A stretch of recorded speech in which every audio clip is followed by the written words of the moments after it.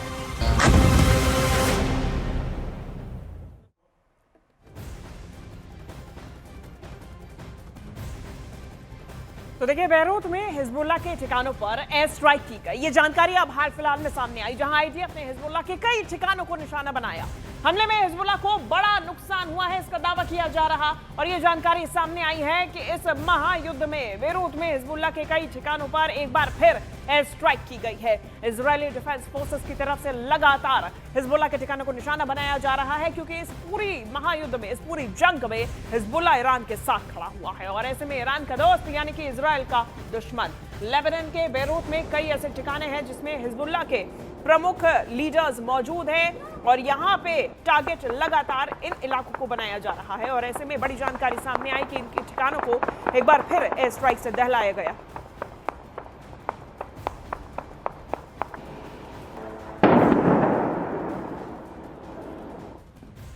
और इस भी जानकारी सामने आई जहां दुबई में ईरान का बड़ा ड्रोन अटैक देखा गया। कई इमारतों को ईरानी ड्रोन ने निशाना बना दिया। दुबई में ईरानी ड्रोन को मार गिराने का भी दावा किया गया। दोनों तरफ से दावे किए जा रहे हैं। दुबई में ईरान का बड़ा ड्रोन अटैक देखा गया, तो वहीं दूसरी तरफ कई इमारतों को ईरानी ड्रोन ने अपना निशाना बनाया। हालांकि ये दावा किया गया कि एयर डिफेंस सिस्टम के माध्यम से दुबई में ईरानी ड्रोन्स को मार गिराया गया। ये तस्वीरें सामने आई हैं जहां दुबई में ईरान का एक बड़ा ड्रोन अटैक देखा गया। कई इमारतों को ईरानी ड्रोन ने अपना निशाना बनाया। ये इमारत देखिए, ये इमारत दुबई की आलिशान इमारतों में से एक, जहां पर ईरान की तरफ से अपने ड्रोन अटैक किए गए और लगातार ईरान टारगेटेड ड्रोन अटैक्स कर रहा है। और इसी बीच जानकारी सामने आई कि दुबई ने इन्हें इंटरसेप्ट किया है। मिसाइल डिफेंस सिस्टम की तरफ से इन्हें मार गिराया गया और हवा में ही इन्हें मार गिराया गया। ये तस्वीरें दुबई से सामने आई जहां पे ड्रोन अटैक हुआ। ईरान की तरफ से दुबई को भी निशाना बनाया गया और इमारतों को, संभवतः रिहायशी इमारतें, अभी ये स्पष्ट नहीं हुआ है, लेकिन इमारतों को निशाना बनाया गया। दुबई ने ईरानी ड्रोन्स को मार गिराने का दावा किया।